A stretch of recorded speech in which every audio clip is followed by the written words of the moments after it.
નમસ્કાર દોસ્તો, સ્વાગત છે આપ સર્વનું તમારી પોતાની YouTube channel ocean coaching classes પર। મિત્રો, ધોરણ 5ની જે સ્વ અધ્યયન પોથી છે, નવી સ્વ અધ્યયન પોથી, તે નવી સ્વ અધ્યયન પોથીના ભાગ 2માં આપણને ધોરણ 5 જે છે તેના પર્યાવરણ વિષયનો પાઠ નંબર 11 સુનીતા અવકાશમાં આપેલો છે। તો આ પાઠનું સંપૂર્ણ સોલ્યુશન આપણે આ વિડીયોની અંદર જોવાના છે। ધોરણ 5 વિષય પર્યાવરણ, પાઠ 11 સુનીતા અવકાશમાં। મિત્રો, અહીંયા તમે જોઈ શકો છો કે ધોરણ 5ની જે નવી સ્વ અધ્યયન પોથીનો ભાગ 2 આવ્યો છે તેમાં ગુજરાતી, ગણિત, પર્યાવરણ અને હિન્દી વિષય આપેલા છે। આ બધા જ વિષયના તમામ પાઠના સંપૂર્ણ સોલ્યુશન જે છે તેના વિડીયો અને પીડીએફ આપણી ચેનલ ઉપર મૂકવામાં આવે છે। આ વિડીયો અને પીડીએફનો અભ્યાસ કરવા માટેની લિંક તમને નીચે ડિસ્ક્રિપ્શન બોક્સની અંદર મળી જશે। જરૂરથી તેનો અભ્યાસ કરી લેજો। સાથે સાથે આપણા વોટ્સઅપ ગ્રુપની અંદર પણ જરૂરથી જોડાઈ જજો, જેથી કરીને આવનારા તમામ વિડીયો અને પીડીએફની લિંક તમને વોટ્સઅપ પર પ્રાપ્ત થતી રહે। ચાલો તો શરૂ કરીએ આપણે પાઠ નંબર 11 સુનીતા અવકાશમાંનું સંપૂર્ણ સોલ્યુશન। અહીંયા પ્રશ્ન નંબર 1માં કહ્યું છે કે નીચેના ચિત્ર જુઓ અને પ્રશ્નોના જવાબ આપો। અહીંયા તમને બે ચિત્ર આપેલા છે। ચિત્ર 1 પૃથ્વીનું છે અને ચિત્ર 2 જે છે તે ચંદ્રનું છે। એમાંથી આપણને પહેલો સવાલ કે ભાઈ આપેલા બંને ચિત્રમાં કઈ બાબત સરખી જોવા મળે છે? તો બંનેનો આકાર ગોળ છે અને બંને ચિત્રમાં એક સરખા જેવી આકૃતિઓ જોવા મળે છે। આ બંનેની અંદર સરખાપણું આપણને જોવા મળશે। ત્યાર પછી આપેલા બંને ચિત્રો કઈ બાબતે જુદા પડે છે? હવે એમાં જુદાપણું શું છે? તો જો એમાં પૃથ્વીનું કદ મોટું છે જ્યારે ચંદ્રનું કદ નાનું છે। આ બંનેની જુદાપણું છે। અને બીજું કે પૃથ્વીનો રંગ બ્લુ છે જ્યારે ચંદ્રનો રંગ કાળો અને સફેદ છે। તો આ બે બાબતોમાં જુદા પડે છે, કદ અને રંગ। ત્યાર પછી ત્રીજું, પૃથ્વીના ચિત્રમાં જે જુદાપણું જોવા મળે છે એનું કારણ શું હોઈ શકે?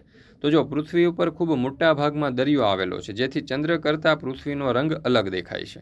આના કારણે આ જે પૃથ્વીનો રંગ છે તે આપણને અલગ જોવા મળે છે। તમને શું લાગે છે, ચંદ્રની જેમ પૃથ્વી પણ ચમકતી હશે? તો હા, સૂર્યના કિરણો પૃથ્વી ઉપર પડતા હશે ત્યારે બીજી જગ્યાએથી પૃથ્વી પણ ચંદ્રની જેમ ચમકતી દેખાતી હશે।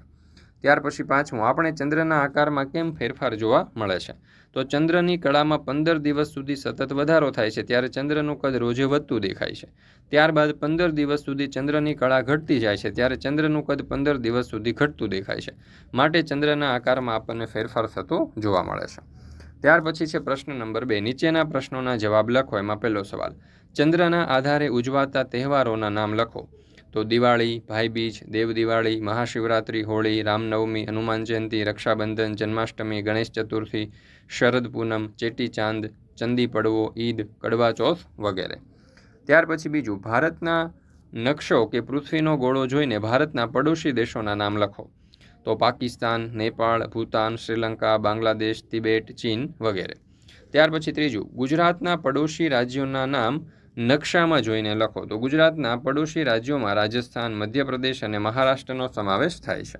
ચોથું, ધૂમકેતુની ઓળખ શાના આધારે થાય છે? તો ધૂમકેતુ એ પૂંછડી ધરાવે છે, તેના પરથી તેને ઓળખી શકાય છે। પાંચમું, સરહદનું મહત્વ શું હોય? તો સરહદો રાષ્ટ્રીય સુરક્ષા માટે મહત્વપૂર્ણ હોય છે, કારણ કે તેઓ નગર, રાજ્ય અથવા દેશને વિદેશી આક્રમણ અને અન્ય ખતરા સામે સુરક્ષિત રાખે છે। ત્યાર પછી પ્રશ્ન નંબર 3, નીચેના વિધાનો ખરા છે કે ખોટા તે લખો।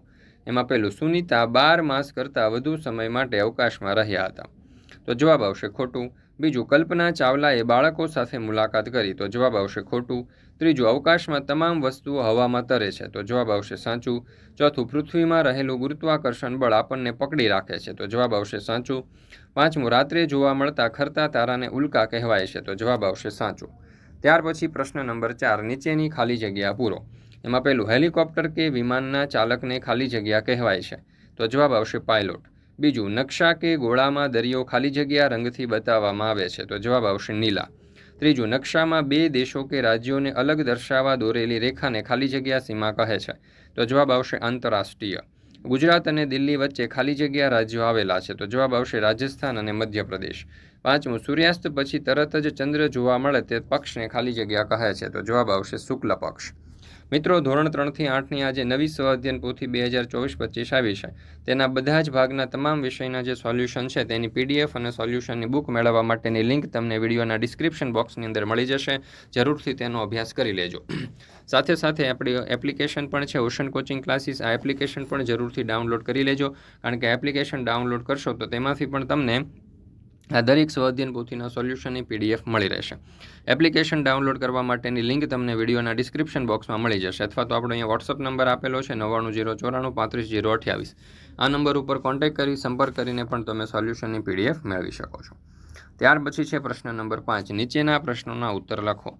એમાં પહેલો સવાલ, અવકાશમાં સુનીતાના વાળ કેમ ઊભા જ રહેતા હશે? તો અવકાશમાં ગુરુત્વાકર્ષણ બળ લાગતું નથી, આથી ગુરુત્વાકર્ષણની ગેરહાજરીમાં માથાના વાળ હવામાં તરતા હોય છે. આ કારણથી સુનીતાના વાળ ઊભા રહેતા હશે. બીજું, પાઠ્યપુસ્તકના પૃષ્ઠ ક્રમાંક 108 ઉપર આપેલા ચિત્રમાં પૃથ્વી અડધી કેમ દેખાતી હશે? તો પૃથ્વીના જેટલા ભાગ ઉપર ચંદ્રનો પડછાયો પડતો હોય, પૃથ્વીનો એટલો ભાગ ચંદ્ર પરથી જોતા આપણે જોઈ શકીશું નહીં, માટે પૃથ્વી અડધી દેખાતી હશે. ત્રીજું, સુનીતા વિલિયમ્સના જીવનમાંથી આપણને શું શીખવા મળે છે? તો સુનીતા વિલિયમ્સના જીવનમાંથી આપણે સખત મહેનત, દ્રઢ સંકલ્પ, ટીમવર્ક અને ઉચ્ચ લક્ષ્યાંકો વગેરે જેવા ગુણો શીખીએ છીએ. ચોથું, તારાઓ હંમેશા રાત્રે જ કેમ જોવા મળે છે? તો દિવસ દરમિયાન સૂર્યનો પ્રકાશ હોવાના લીધે આપણને તારા દેખાતા નથી. રાત્રે સૂર્યપ્રકાશ ન હોવાથી આપણે તારાઓને જોઈ શકીએ છીએ. પાંચમું, સૂર્ય દરરોજ સવારમાં ઉગી જાય છે અને ચંદ્ર કેમ વહેલો મોડો ઉગે છે? તો સૂર્ય દરરોજ સવારે એક જ સમયે ઉગે છે, કારણ કે પૃથ્વી તેની ધરી ઉપર નિશ્ચિત સમય પર પરિભ્રમણ કરે છે. જ્યારે ચંદ્ર સૂર્ય અને પૃથ્વીની તુલનામાં ચંદ્ર જે છે તે સૂર્ય અને પૃથ્વીની તુલનામાં તેની સ્થિતિ બદલ્યા કરે છે. આ ભ્રમણ કક્ષાની હિલચાલને કારણે ચંદ્ર વહેલો મોડો ઉગે છે.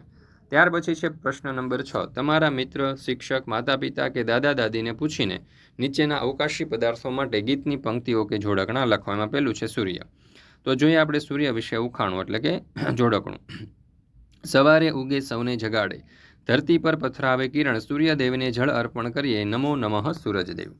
ચંદ્ર, મમ્મીના ભાઈ કહેવાય સૌના સગા ચાંદા મામા, દૂર વસનારા ચાંદા મામા નાના થાય મોટા થાય. તારા, ખીચોખીચ ભરેલું તળાવ, તળાવમાં તો તારલિયા, રાત્રે ચમકે તારલિયા, ટમટમ ટમે તારલિયા.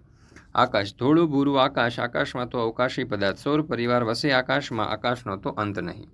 પાંચમું છે ધરતી, ધરતી માને નમન, લીલીછમ ધરતી, ધરતી આપે ધાન, ખાઈને રહો સાજા.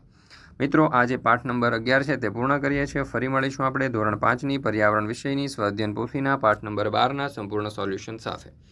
મિત્રો, આપણી આ ચેનલ ઉપર ધોરણ 5ની જે સ્વઅધ્યયન પોથી છે તેના બધા જ પાઠના તમામ વિષયના સંપૂર્ણ સોલ્યુશનના વિડીયો અને PDF મૂકવામાં આવે છે. આ વિડીયો અને PDFનો અભ્યાસ કરવા માટેની લિંક તમને નીચે ડિસ્ક્રિપ્શન બોક્સની અંદર મળી જશે. જરૂરથી તેનો અભ્યાસ કરી લેજો.